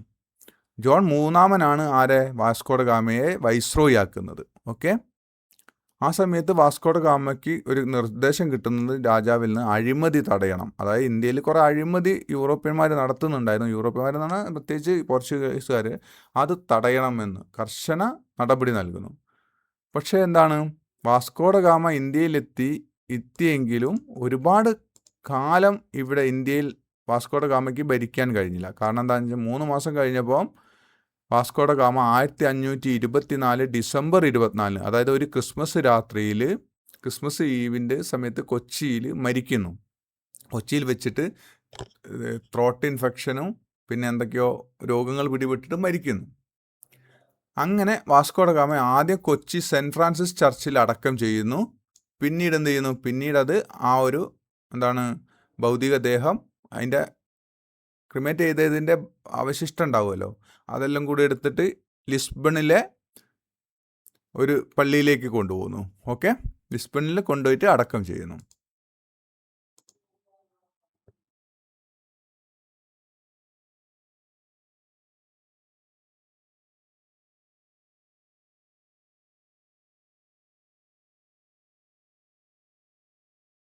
അതായത് ഇന്ത്യയിലേക്കുള്ള നാവിഗേഷൻ ഇടയ്ക്ക് ഒരു അത്ഭുതം കൂടെ അവിടെ സംഭവിക്കുന്നുണ്ടെന്ന്. ബ്രസീലിൻ്റെ കണ്ടുപിടുത്തം 1500 വാസ്കോഡ ഗാമ ബ്രസീൽ കണ്ടെത്തുന്നുണ്ട്. അതായത് ഇവിടെ വന്നു പോയി വീണ്ടും വാസ്കോഡ ഗാമയല്ല, പെഡ്രോ അൽവാരിസ് കബ്രാൾ കേട്ടോ. പിന്നെ വാസ്കോഡ ഗാമയുടെ യുഗം അവിടെ കഴിഞ്ഞു. വാസ്കോഡ ഗാമ മരിച്ചല്ലോ. പിന്നീട് വരുന്ന 1500 വരുന്നത് പെഡ്രോ അൽവാരിസ് കബ്രാളാണ് വരുന്നത്. 1500 പെഡ്രോ അൽവാരിസ് കബ്രാൾ വരുന്നു. അങ്ങനെ ഇന്ത്യയിലേക്ക് പെഡ്രോ അൽവാരിസ് കബ്രാൾ യാത്ര ചെയ്യുന്നതിനിടയ്ക്ക് ഒരു അത്ഭുതം സംഭവിക്കുന്നത് എന്താണെന്ന് വെച്ചാൽ 1500 ഏപ്രിൽ 22 അൽവാരിസ് കബ്രാൾ ബ്രസീലിനെ കണ്ടെത്തുന്നു. അതായത് വാസ്കോഡ ഗാമയുടെ വഴി പിന്തുടർന്നുകൊണ്ട് വരികയായിരുന്നു ആര്? Alvares Cabral. അങ്ങനെ എവിടെ എത്തിപ്പെടുന്നു? ബ്രസീൽ തീരത്തെത്തുകയും അങ്ങനെ പോർച്ചുഗലിന് ബ്രസീൽ കിട്ടുകയും ചെയ്യുന്നു. ഓക്കെ. 1500 സെപ്റ്റംബറിൽ അൽവാരിസ് കബ്രാൾ എവിടെ എത്തി? കോഴിക്കോട് എത്തുന്നു. 1500 സെപ്റ്റംബർ മാസത്തിൽ അൽവാരിസ് കബ്രാൾ കോഴിക്കോട് എത്തുന്നു. കോഴിക്കോട് ആദ്യത്തെ ഫാക്ടറി സ്ഥാപിച്ചു. പക്ഷേ എന്ത് സംഭവിച്ചു? ആദ്യത്തെ ഫാക്ടറി അൽവാരിസ് കബ്രാൾ സ്ഥാപിക്കുന്നു. എവിടെ? കോഴിക്കോട് സ്ഥാപിക്കുന്നു. പക്ഷേ അറബികൾ അത് ആക്രമിച്ച് കളയുന്നു. അറബികളുടെ ആക്രമണം ഉണ്ടാവുന്നു അതിനെതിരെ. കാരണം അറബികൾ ഇവിടെ വ്യാപാരം നടത്തിയിരുന്ന ആളുകളാണ്. അതുകൊണ്ട് തന്നെ പോർച്ചുഗീസുകാർ വന്നത് അറബികൾക്ക് അത്ര പിടിച്ചിട്ടില്ല. അറബികൾ ഈ കോഴിക്കോട് ഈ അൽവാരിസ് കബ്രാൾ സ്ഥാപിച്ചിട്ടുള്ള ഫാക്ടറി ആക്രമിക്കുകയും 50ഓളം വരുന്ന പോർച്ചുഗീസുകാരെ കൊല്ലുകയും ചെയ്യുന്നു. അങ്ങനെ 50 പോർച്ചുഗീസുകാർ അന്നത്തെ ഈ അറബികളുടെ ആക്രമണത്തിൽ മരണപ്പെടുന്നുണ്ട്. ഓക്കെ, ഇതിന് പ്രതികാരമായിട്ട് അൽവാരിസ് കബ്രാൾ എന്തു ചെയ്യുന്നു? 10 അറബി കപ്പലുകൾ കത്തിക്കുന്നു, കോഴിക്കോട് ബോംബിട്ടു. അതായത് വാസ്കോഡ ഗാമ കോഴിക്കോട് ബോംബിട്ടിട്ട് പോകുന്നുണ്ട്. പക്ഷെ അൽവാരിസ് കബ്രാൾ എന്ത് ചെയ്യുന്നു? ഈ അറബികളുടെ ആക്രമണത്തിന് പ്രതികാരമായി 10 അറബി കപ്പലുകളെ ആക്രമിക്കുന്നു, കോഴിക്കോട് ബോംബിടുന്നു. പിന്നീട് എന്ത് ചെയ്യുന്നു? കൊച്ചിയിലും കൊല്ലത്തും കണ്ണൂരും ഈ അൽവാരിസ് കബ്രാൾ ഫാക്ടറികൾ, അവരുടെ സ്ഥാപനങ്ങൾ, അവരുടെ സാധനങ്ങൾ, അതായത് ഇവിടുന്ന് കളക്ട് ചെയ്യുന്ന, ഇവിടുന്ന് വാങ്ങുന്ന, വില കൊടുത്ത് ഇവിടുന്ന് തുച്ഛമായ വിലയ്ക്ക് വാങ്ങുന്ന സാധനങ്ങൾ സ്റ്റോർ ചെയ്യാൻ വേണ്ടി ഫാക്ടറികൾ തുടങ്ങുന്നു. എവിടെ? കൊച്ചിയിൽ, കണ്ണൂർ, കൊല്ലം. ഓക്കെ, അങ്ങനെ അൽവാരിസ് കബ്രാളിന് ശേഷം ഇന്ത്യയിലേക്ക് വരുന്ന ആരാണ്? ജോവാഡ നോവ എന്ന് പറയുന്നിട്ടുള്ള 1501 ജോവാഡ നോവ 1501 വരുന്നു. ഇതിനെ അറിയപ്പെടുന്നത് മൂന്നാം പോർച്ചുഗീസ് പര്യവേഷണം എന്ന് പറയുന്നു. ഓക്കെ, ജോവാഡോ നോവ കേട്ടോ. ഈ ജോവാഡ നോവയാണ് എന്ത്? സെന്റ് ഹെലേനെ ദ്വീപ് കണ്ടുപിടിക്കുന്നത്. ഈ സെന്റ് ഹെലേനെ ദ്വീപിലാണ് പിന്നീട് എന്ത് പറയുന്നത്? നെപ്പോളിയനെ തടവിലിടുന്നത് കേട്ടോ. അതാരാണ് കണ്ടെത്തിയ ഈ ദ്വീപ്? ജോവാഡ നോവ ആണ്. 1501 സെന്റ് ഹെലേനെ ദ്വീപ് കണ്ടെത്തുന്നു, നെപ്പോളിയനെ പിന്നീട് തടവിലിടുന്നു. ഓക്കെ, ജോവാഡ നോവ എത്തിയിട്ട് കണ്ണൂർ ഫാക്ടറി ശക്തിപ്പെടുത്തുന്നുണ്ട്. ഓക്കെ, കോഴിക്കോട് നാവിക യുദ്ധത്തിൽ അറബി കോഴിക്കോട് സഖ്യത്തെ തോൽപ്പിക്കുന്നത് ആരാണ്? ജോവാഡ നോവയാണ് 1501 കേട്ടോ. ഇവിടെ ഒരു ഫാക്റ്റ് കൊടുത്തിട്ടുണ്ട്. എന്താണ്? സെന്റ് ഹെലേന ദ്വീപ് എന്താണ്? പിന്നീട് ബ്രിട്ടീഷുകാർ നെപ്പോളിയനെ തടവിലിടാൻ ഉപയോഗിച്ചു. ഓക്കെ, പിന്നീട് 1505, 1509 കാലഘട്ടത്തിൽ ഇന്ത്യയിൽ വരുന്ന പോർച്ചുഗീസുകാരനാണ് ആര്? Francisco de Almeida. ആരാണ്? Francisco de Almeida. എപ്പോഴാണ് വരുന്നത്? ഫസ്റ്റ് വൈസ്രോയി ആയിട്ട് വരുന്നത് ഫ്രാൻസിസ്കോ ഡി അൽമേഡ 1505, 1509. ഓക്കെ,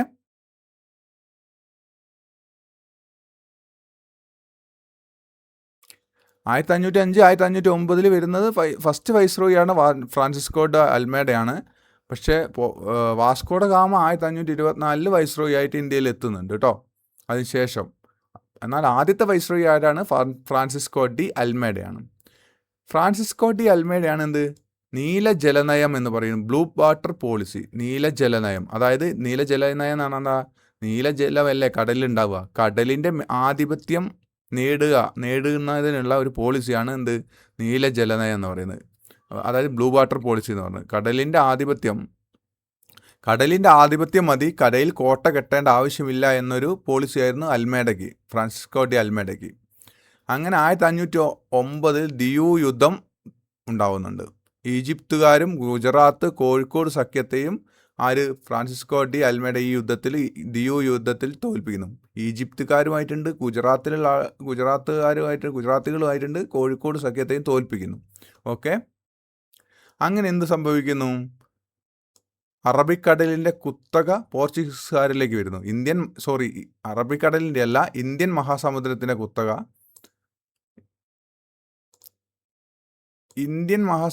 കുത്തക ആരുടെ കയ്യിൽ വരുന്നു? പോർച്ചുഗീസുകാരുടെ കൈകളിലേക്ക് വരുന്നു. ഇന്ത്യൻ മഹാസമുദ്രം പോർച്ചുഗീസുകാരുടെ തടാകമായി മാറുന്നു ആ സമയത്ത്. ഓക്കെ, ഫ്രാൻസിസ്കോ ഡി അൽമേഡയുടെ മകനായിരുന്നു ലോറൻകോ ഡിയു. യുദ്ധത്തിന് മുമ്പ് മരിക്കുന്നുണ്ട്. അതായത് ഫ്രാൻസിസ്കോ ഡി അൽമേഡയുടെ മകനും ഈ ദിയു യുദ്ധത്തിൽ മരിക്കുന്നുണ്ട് കേട്ടോ. അങ്ങനെ 1510 ഫ്രാൻസിസ്കോ ഡി അൽമേഡ ഇവിടുന്ന് 1509 മടങ്ങിപ്പോകുന്നു. 1510 ആഫ്രിക്കയിൽ വെച്ച് കോയ് വിഭാഗത്തിൽപ്പെടുന്ന ഗോത്രവർഗ്ഗക്കാർ ഫ്രാൻസിസ്കോ ഡി അൽമേഡയെ വധിച്ചു കളയുന്നുണ്ട്. ഓക്കെ,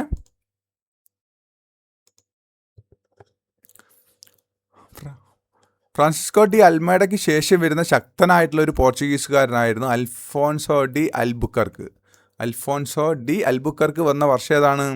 1509, 1515. 1509 വരുന്നു, പിന്നെ 1515 വരെ ഇന്ത്യയിൽ ഉണ്ടാകുന്നുണ്ട്. ഇദ്ദേഹം എന്താ അറിയപ്പെടുന്നത്? Real founder of Portuguese empire എന്നാണ്. അതായത് പോർച്ചുഗീസ് ആധിപത്യത്തിൻ്റെ യഥാർത്ഥ ശക്തി എന്ന് പറയുന്നത്, പോർച്ചുഗീസ് സാമ്രാജ്യത്തിൻ്റെ യഥാർത്ഥ ശക്തി എന്ന് പറയുന്നത്, യഥാർത്ഥ ശില്പി എന്ന് പറയുന്നത് ആരാണ്? ഈ അൽഫോൺസോ ഡി അൽബുക്കർക്കാണ്. Real founder of Portuguese empire, അതായത് പോർച്ചുഗീസ് സാമ്രാജ്യത്തിൻ്റെ യഥാർത്ഥ ശക്തി. റിയൽ ഫൗണ്ടർ എന്ന് പറയുന്നത് ഫ്രാൻസിസ്കോ ഡി അൽമേഡയാണ്. അൽഫോൺസോ ഡി അൽബുക്കർക്കാണ്. 1509 മുതൽ 1515 കാലഘട്ടത്തിൽ. ഓക്കെ, അൽബുക്കർക്കിൻ്റെ നേട്ടങ്ങൾ എന്തൊക്കെയാണ്? 1510 ഫെബ്രുവരിയിൽ ഗോവ പിടിച്ചെടുത്തു. ആരിൽ നിന്നാണ് ഗോവ പിടിച്ചെടുക്കുന്നത്? ബീജാപ്പൂർ സുൽത്താൻ നിന്നാണ്. ഇത് PYQ ആണ് കേട്ടോ.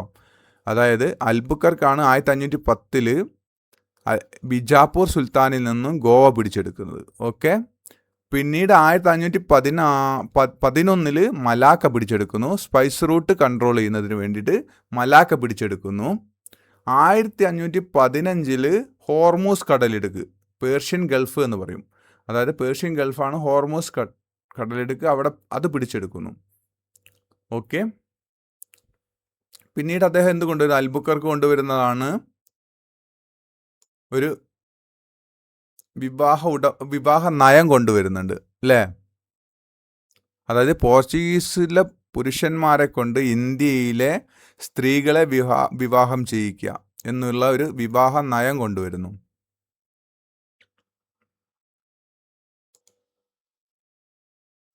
അങ്ങനെ 1509 മുതൽ 1515 വരെയുള്ള ഒരു കാലഘട്ടത്തിൽ അൽബുക്കർക്ക് വരുന്നു. ഇന്ത്യയിലെ രണ്ടാമത്തെ പോർച്ചുഗീസ് വൈസ്രോയി ആയിട്ടാണ് അൽബുക്കർക്ക് വരുന്നത് കേട്ടോ. ഇന്ത്യയിലെ രണ്ടാമത്തെ പോർച്ചുഗീസ് വൈസ്രോയി ആയിട്ട് വരുന്ന ആരാണ്? അൽബുക്കർക്കാണ്. ഇന്ത്യയിൽ അൽബുക്കർക്ക് അറിയപ്പെടുന്നത് എന്താണ്? ഇന്ത്യയിലെ പോർച്ചുഗീസ് സാമ്രാജ്യത്തിൻ്റെ സ്ഥാപകൻ, അതായത് real founder of Portuguese empire എന്നറിയപ്പെടുന്നത് ആരാണ്? അൽബുക്കർക്കാണ്. ഇന്ത്യയിലെ ഏറ്റവും ശക്തനായ പോർച്ചുഗീസ് വൈസ്രോയിമാരായിരുന്നു? അൽബുക്കർക്കായിരുന്നു. ഇന്ത്യയിൽ പോർച്ചുഗീസ് കോളനി വൽക്കരണത്തിന് നേതൃത്വം നൽകിയ വൈസ്രോയി ആണ് ആര്? അൽബുക്കർക്ക്. ഇന്ത്യയിൽ പോർച്ചുഗീസ് കോളനി വൽക്കരണത്തിന് നേതൃത്വം നൽകിയ വൈസ്രോയി ആണ്. ഇന്ത്യയിലെ ആദ്യത്തെ യൂറോപ്യൻ കോട്ടയായ മാനുവൽ കോട്ട 1503 നിർമ്മിക്കുന്നത് ആരാണ്? പോർച്ചുഗീസുകാരൻ. അതും ആരാണ്? അതായത് ഇന്ത്യയിലെ ആദ്യത്തെ യൂറോപ്യൻ കോട്ടയായ മാനുവൽ കോട്ട ഉണ്ടല്ലോ, 1503 നിർമ്മിച്ച പോർച്ചുഗീസുകാരൻ. അന്ന് അദ്ദേഹം വൈസ്രോയി ആയിരുന്നില്ല. അതാരാണ്? അൽബുക്കർക്കാണ്. 1509, 1515 കാലഘട്ടത്തിലാണ് അൽബുക്കർക്ക് വൈസ്രോയി ആയി ഇന്ത്യയിൽ വരുന്നത്. പക്ഷേ ആദ്യത്തെ കോട്ട, മാനുവൽ കോട്ട നിർമ്മിച്ച ആളെ പേരെന്താണ്? അത് അൽബുക്കർക്കാണ് കേട്ടോ. അതായത് പോർച്ചുഗീസുകാർ ഇന്ത്യക്കാർ തമ്മിലുള്ള വിവാഹ ഉടമ്പടി അല്ലെ വിവാഹ കരാർ അല്ലെങ്കിൽ വിവാഹ നയം അറിയപ്പെട്ടിരുന്നത് എന്താണ്? മിശ്ര കോളനി വ്യവസ്ഥ ആണ്. ഇത് കൊണ്ടുവരുന്നത് ആരാണ്? അൽബുക്കർക്കാണ്. മിശ്ര കോളനി വ്യവസ്ഥ ഇന്ത്യയിൽ സ്ഥാപിക്കുന്നത് ആരാണ്? അതായത് പോർച്ചുഗീസുകാരിലെ പുരുഷന്മാരും ഇന്ത്യയിലെ ലോക്കലായിട്ടുള്ള പ്രാദേശിക ആയിട്ടുള്ള സ്ത്രീകളെയും തമ്മിൽ വിവാഹം ചെയ്യിപ്പിച്ചുകൊണ്ട് ഒരു പോർച്ചുഗീസ് ആധിപത്യം ഇന്ത്യയിൽ ഉണ്ടാക്കിയെടുക്കുകയും അതുവഴി ഇന്ത്യയെ മൊത്തം കൺട്രോളിൽ നിർത്തുക എന്നതുമായിരുന്നു അൽബുക്കർക്കിൻ്റെ പോളിസി എന്ന് പറയുന്നത്. ഓക്കെ, 1510 ഗോവ പിടിച്ചെടുക്കാൻ നേതൃത്വം നൽകിയ പോർച്ചുഗീസ് വൈസ്രോയി ആരാണ്? ഗോവ യുദ്ധം നടത്തിയ ഗോവ പിടിച്ചെടുക്കാൻ വേണ്ടി, അതും അൽബുക്കർക്കാണ്. ഓക്കെ, ബീജാപ്പൂരിലെ സുൽത്താനായ മുഹമ്മദ് ആദിൽ ഷായിൽ നിന്നാണ് ഗോവ ആര് പിടിച്ചെടുക്കുന്നത്? അൽബുക്കർക്ക് പിടിച്ചെടുക്കുന്നത്. ബീജാപ്പൂരിലെ സുൽത്താനായ മുഹമ്മദ് ആദിൽ ഷായിൽ നിന്നാണ് ഗോവ ആര് പിടിച്ചെടുക്കുന്നത്? അൽബുക്കർക്ക് പിടിച്ചെടുക്കുന്നത്.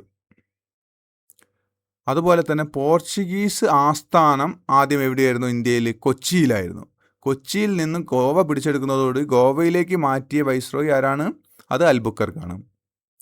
പിന്നീട് കോഴിക്കോട് നഗരം ആക്രമിക്കുന്നത് ആരാണ്? അതും അൽബുക്കർക്കാണ്. ഓക്കെ, ആരാണ്? അൽബുക്കർക്കാണ്. കോഴിക്കോടുമായുള്ള യുദ്ധത്തിൽ വധിക്കപ്പെട്ട അൽബുക്കർക്കിൻ്റെ സേനാനായകൻ്റെ പേരാണ് മാർഷൽ കുട്ടിൻഹോ. അതായത് കോഴിക്കോടുമായിട്ടുള്ള അൽബുക്കർക്ക് നടത്തിയൊരു യുദ്ധമുണ്ട്. അതിൽ വധിക്കപ്പെട്ട അൽബുക്കർക്കിൻ്റെ സേനാനായകൻ്റെ പേരെന്താണ്? മാർഷൽ കുട്ടിൻഹോ. 1513 സാമൂതിരിയുമായി സന്ധി ചെയ്ത പോർച്ചുഗീസ് വൈസ്രോയി ആരാണ്? 1513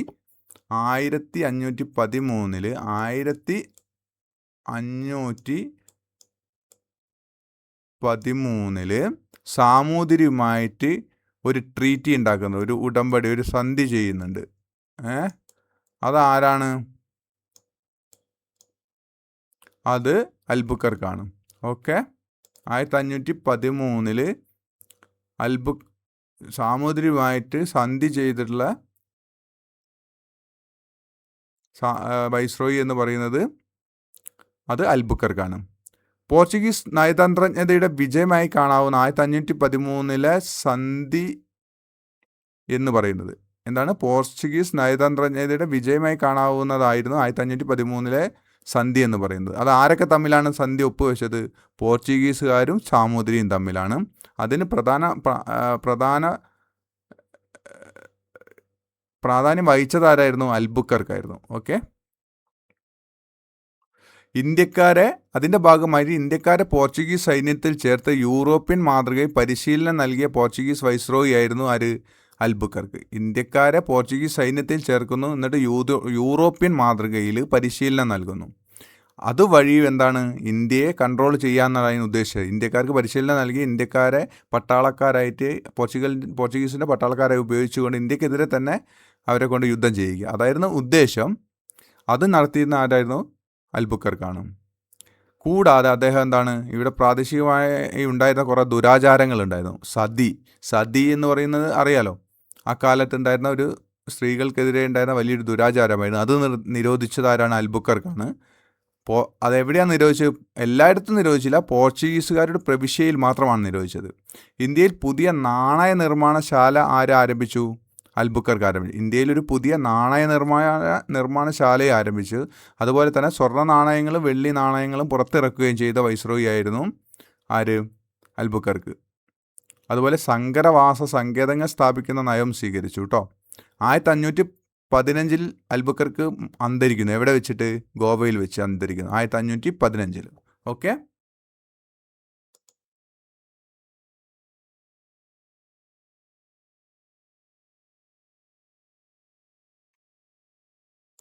മറ്റൊരു കാര്യമാണ് ഇന്ത്യയിൽ ആരംഭിച്ച കാർട്ടാസ് സമ്പ്രദായം.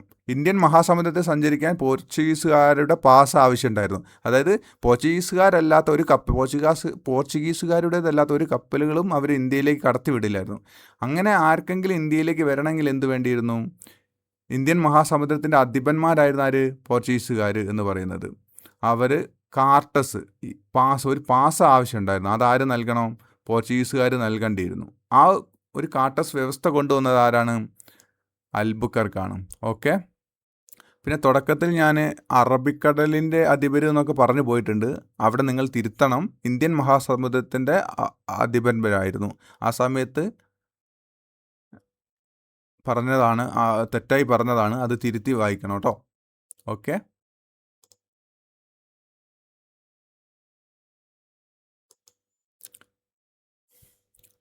പിന്നീട് വന്ന ചില പോർച്ചുഗീസ് വൈസ്രോയിമാരായിരുന്നാണ് ലോപ്പോസ് സോറസ്. സിലോൺ കൊളംബ കോട്ട നിർമ്മിക്കുന്നുണ്ട് കേട്ടോ. ഇതൊന്നും അത്ര പ്രാധാന്യമുള്ള വൈസ്രോയിമാരല്ല. ഇതിൽ പ്രാധാന്യമുള്ളതൊന്ന് വാസ്കോഡ ഗാമ, പിന്നെ അൽബുക്കർക്ക്, പിന്നെ ഫ്രാൻസിസ്കോ ഡി അൽമേഡ തുടങ്ങിയവരാണ് എപ്പോഴും ചോദിച്ച് കണ്ടിട്ടുള്ളത്. പിന്നീട് 1538 കാലഘട്ടത്തിൽ നിനോഡ കുൻഹ എന്ന് പറഞ്ഞിട്ടുള്ള ഒരാൾ പോർച്ചുഗീസ് വൈസ്രോയി വരുന്നുണ്ട്. അദ്ദേഹമാണ് നിനോഡ കുൻഹയാണ് അതായത് കൊച്ചിയിലുണ്ടായിരുന്ന പോർച്ചുഗീസിൻ്റെ തലസ്ഥാനം എവിടേക്ക് മാറ്റുന്നത്? ഗോവയിലേക്ക് മാറ്റുന്നത്. ഓക്കെ. 1530 ബോംബെ, ബസീൻ, ദിയു ഒക്കെ പിടിച്ചെടുക്കുന്നതും ആരാണ്? നിനോഡ കുൻഹയാണ്. ബോംബെ, ബസീൻ, ദിയു ഒക്കെ പിടിച്ചെടുക്കുന്നു. പിന്നെ 1545-48 കാലത്തിൽ ജാവോ ഡി കാസ്ട്രോ എന്ന് പറയുന്നുള്ള വൈസ്രോയി വരുന്നു. ദിയു രണ്ടാം യുദ്ധത്തിൽ വിജയം നേടുന്നു. ഗോവ സർവകലാശാല ഉണ്ടാക്കുന്നു. ഓക്കെ. പോർച്ചുഗീസുകാരുടെ ഇന്ത്യയിലെ പ്രധാന കോളനികൾ ഏതൊക്കെയായിരുന്നു? പോർച്ചുഗീസുകാരുടെ ഇന്ത്യയിലെ പ്രധാന കോളനികളായിരുന്നു ഏതൊക്കെയായിരുന്നു? ദാമൻ, അതായത് ഗോവയിൽ ഉണ്ടായിരുന്ന അവർക്ക് കോളനി ഉണ്ടായിരുന്നു. ദാമൻ, ദിയു തുടങ്ങിയൊക്കെ പോർച്ചുഗീസുകാരുടെ ഇന്ത്യയിലെ പ്രധാന കോളനികളായിരുന്നു. ഏതൊക്കെയായിരുന്നു?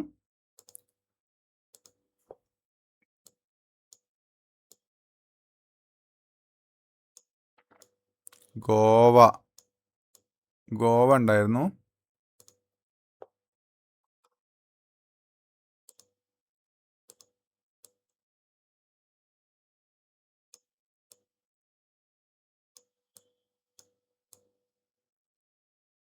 ഗോവ,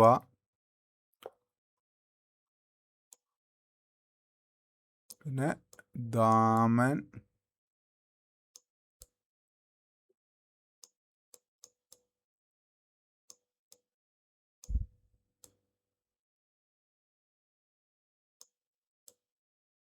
ദിയു, ഇതൊക്കെ എന്താണ്? പോർച്ചുഗീസ് കോളനികളായിരുന്നു കേട്ടോ. പോർച്ചുഗീസുകാരുടെ ഇന്ത്യയിലെ പ്രധാന കേന്ദ്രമായിരുന്നു ഗോവ.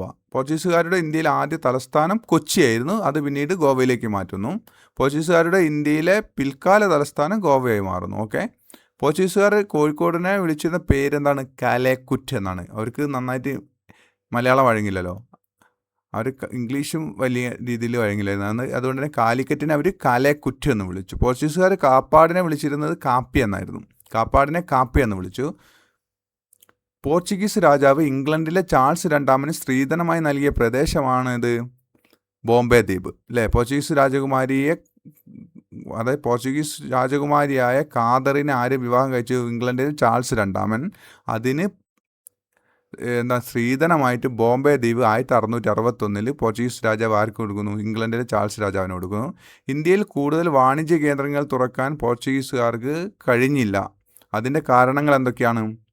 അതായത് പോർച്ചുഗീസുകാർ എന്ന് പറയുന്ന മറ്റ് യൂറോപ്യൻ ശക്തികളുമായി മത്സരിക്കാനുള്ളൊരു സാമ്പത്തിക ശേഷിയൊന്നും ഇല്ലാത്ത ദരിദ്ര നാരായണന്മാരായിരുന്നു. അവർക്ക് സൈനിക ശേഷിയും ഉണ്ടായിരുന്നില്ല. കാരണം ബ്രിട്ടനോടോ ഫ്രഞ്ചിനോടോ അല്ലെങ്കിൽ ഡെൻമാർക്കിനോടൊന്നും മത്സരിക്കാനുള്ളൊരു സാമ്പത്തിക ശേഷിയും സൈനിക ശേഷിയും ഇല്ലായിരുന്നു. കൂടാതെ പ്രാദേശികമായ ചെറുത്തുനിൽപ്പുകൾ അവർക്ക് നേരിടേണ്ടി വന്നു. അതായത് അവർ ഇഷ്ടം പോലെ പ്രാദേശിക, ഇപ്പോൾ അറബികളിൽ നിന്നുള്ള അതുപോലെ തന്നെ പ്രാദേശികമായ മറ്റ് ചെറുത്തുനിൽപ്പുകൾ അവർക്ക് നേരിടേണ്ടി വന്നു. അതിലൊന്നായിരുന്നു മലബാർ തീരം കേന്ദ്രീകരിച്ച് പോർച്ചുഗീസുകാർക്കെതിരെ ചെറുത്തുനിൽപ്പ് നടത്തിയ കുഞ്ഞാലിമാരുടെ പോരാട്ടങ്ങളുണ്ടല്ലോ. അതൊക്കെ ആർക്ക്? പോർച്ചുഗീസുകാർക്ക് നേരിടേണ്ടി വന്ന വലിയ പ്രശ്നങ്ങളായിരുന്നു. അതുകൊണ്ട് തന്നെ അവർക്ക് ഇന്ത്യയിൽ കൂടുതൽ വാണിജ്യ കേന്ദ്രങ്ങൾ തുറക്കാൻ കഴിഞ്ഞില്ല. ഓക്കെ.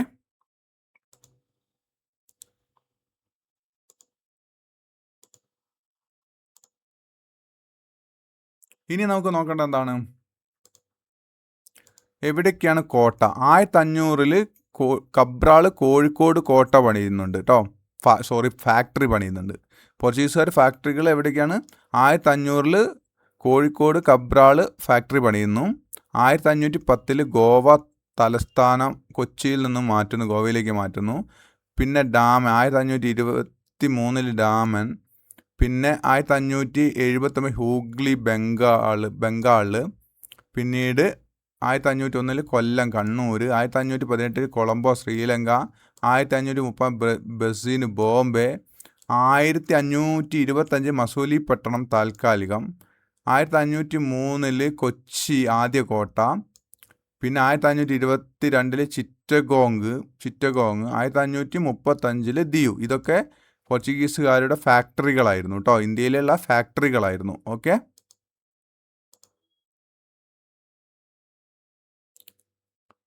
ഇനി നമുക്ക് പോർച്ചുഗീസ് മുഗൾ ബന്ധം നോക്കാം. പോർച്ചുഗീസുകാരും മുഗളുമായിട്ടുള്ള ബന്ധം. മുഗൾ പോർച്ചുഗീസുകാരുണ്ടായിരുന്ന ബന്ധം ബാബർ. 1526 1530 അതുകൊണ്ട് തന്നെ അവർ പുതിയ രാജവംശമായിരുന്നു, പോർച്ചുഗീസുകാരായിട്ട് ബന്ധമില്ല. എന്നാൽ അക്ബർ 1580 ജസ്യൂട്ട് പാദ്രിമാരെ ഫത്തേപൂർ സിക്രിയിലേക്ക് വിളിച്ചു. ആര്? ബാബർ. ജസ്യൂട്ട് പാദ്രിമാരെ ഫത്തേപൂർ സിക്രിയിലേക്ക് വിളിച്ചിട്ടുള്ള മുഗൾ രാജാവായിട്ട് അക്ബറാണ്. പിന്നീട് ജഹാംഗീർ 1612 പോർച്ചുഗീസിനെ ഇംഗ്ലീഷ് തോൽപ്പിച്ചപ്പോൾ ആരാണ്? ജഹാംഗീറിന് ഭയങ്കര ഹാപ്പിനെസ് ഉണ്ടാവുന്നുണ്ട്. പോർച്ചുഗീസിനെ ഇംഗ്ലീഷുകാർ തോൽപ്പിച്ചപ്പോൾ തോൽപ്പിച്ചപ്പോൾ. പിന്നീട് ഷാജഹാനാണ് 1632 ഹൂഗ്ലി ആക്രമിച്ച് പോർച്ചുഗീസിനെ ഓടിച്ചു. അടിമ വ്യാപാരം കാരണം. ഓക്കെ, ഷാജഹാൻ ഹൂഗ്ലി ആക്രമണം നടന്ന വർഷം ഏതാണ്? 1632. എന്താണ് ഈ പോർച്ചുഗീസുകാരുടെ മതപരിവർത്തനവും അടിമക്കച്ചവടവുമായിരുന്നു ഹൂഗ്ലി ആക്രമണത്തിലേക്ക് നയിച്ചത് കാരണം. ഈ അടിമക്കച്ചവടവും മതപരിവർത്തനം കാരണം ഷാജഹാൻ ഹൂഗ്ലി ആക്രമിക്കുന്നു. ഓക്കെ,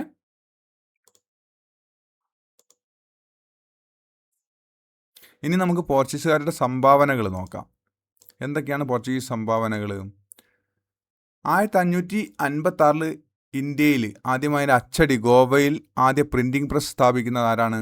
പോർച്ചുഗീസുകാരാണ്. 1556 എവിടെയാണ്? ഗോവയിലാണ് ആദ്യത്തെ പ്രിൻറ്റിംഗ് പ്രസ് സ്ഥാപിക്കുന്നത്, ആദ്യമായി അച്ചടി തുടങ്ങുന്നത്. ഓക്കെ, പിന്നീട് കശുവണ്ടി, പൈനാപ്പിൾ, പപ്പായ, കുരുമുളക്, ഉരുളക്കിഴങ്ങ്, തക്കാളി തുടങ്ങിയ വിളകൾ ഇന്ത്യയിൽ അവതരിപ്പിച്ചത് ആരാണ്? പോർച്ചുഗീസുകാരാണ്. പിന്നീട് ഗോതിക് ശൈലിയിലുള്ള വാസ്തുവിദ്യാ ശൈലി ബോംബെ, ഗോവ തുടങ്ങിയ ചർച്ചുകളിൽ അവർ പരീക്ഷിച്ചു, ഗോതിക് ശൈലിയിലുള്ള. ഓക്കെ, പിന്നീട് കപ്പൽ നിർമ്മാണം, നാവിഗേഷൻ, ഇതൊക്കെ ഇന്ത്യക്ക് അവതരിപ്പിച്ച് നൽകിയത് ആരാണ്? പോർച്ചുഗീസുകാരാണ്. ഇവരുടെ ദൂഷ്യങ്ങളും ഉണ്ടായിരുന്നു കുറേ. എന്തായിരുന്നു ദൂഷ്യങ്ങൾ? അതായത് 1560, 1812 ഗോവ ഇൻക്വിസിഷൻ, മതപീഡനം ഉണ്ടായിരുന്നു വലിയ രീതിയിൽ. പിന്നെ കാട്ടേഴ്സ്, കടൽക്കൊള്ള ഔദ്യോഗികമായിരുന്നു ഇവരുടെ.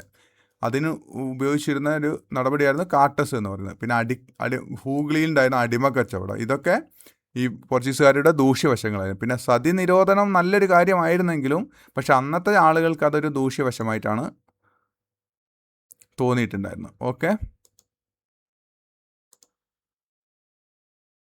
പിന്നീട് പോർച്ചുഗീസ് അധപ്പതനം വരുന്നത് എപ്പോഴാണ്? പോർച്ചുഗീസ് അധപ്പതനവും 1961. എന്തിന് തകർന്നു? ചെറിയ രാജ്യം, ആളില്ല, പണമില്ല, അഴിമതി നിറഞ്ഞ ഭരണമായിരുന്നു. ഡച്ച് ഇംഗ്ലീഷ് മത്സരം, കൂടുതൽ ശക്തർ ഡച്ചുകാരും ഇംഗ്ലീഷുകാരുമായിരുന്നു.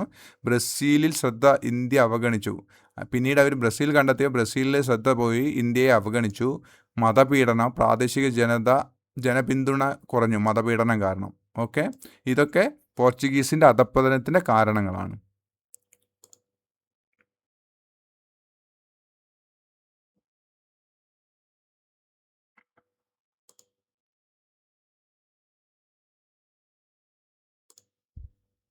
ഫ്രണ്ട്സ്, നമുക്ക് ഇന്നത്തെ ഒരു ക്ലാസ് ഇവിടെ വൈൻഡപ്പ് ചെയ്യാം.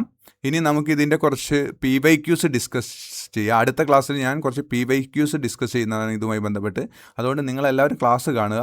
തുടർന്ന് നമ്മൾ ഇന്ത്യയിലെത്തിയ എല്ലാ യൂറോപ്യന്മാരെ 1 by 1 ആയിട്ട് പഠിക്കുന്നതാണ്. ഓക്കെ, ഇനി നമ്മൾ പോർച്ചുഗീസുകാരുമായി ബന്ധപ്പെട്ടുള്ള ചില UPSCക്കും PSCക്കൊക്കെ ചോദിച്ചിട്ടുള്ള ചില PYQs ആയിരിക്കും അടുത്ത ക്ലാസ്സിൽ നമ്മൾ ഡിസ്കസ് ചെയ്യാം. ഓക്കെ, അപ്പോൾ ഇന്നത്തെ ഒരു ക്ലാസ് ഇവിടെ വൈൻഡപ്പ് ചെയ്യാണ്. നിങ്ങൾക്ക് ഈ ഒരു ക്ലാസ് ഇഷ്ടപ്പെട്ടെങ്കിൽ ഈ ഒരു ചാനൽ സബ്സ്ക്രൈബ് ചെയ്യുക. അതോടൊപ്പം തന്നെ ഈ പേജ് ഫോളോ ചെയ്ത് വെക്കുക. ഇതുപോലെ നല്ല വീഡിയോസുകൾ നിങ്ങൾക്ക് ഇനിയും ലഭിക്കുന്നതാണ്. ഓക്കെ, അപ്പോൾ ബൈ ബൈ, സി യു. നമുക്ക് അടുത്ത ക്ലാസ്സിൽ കാണാം.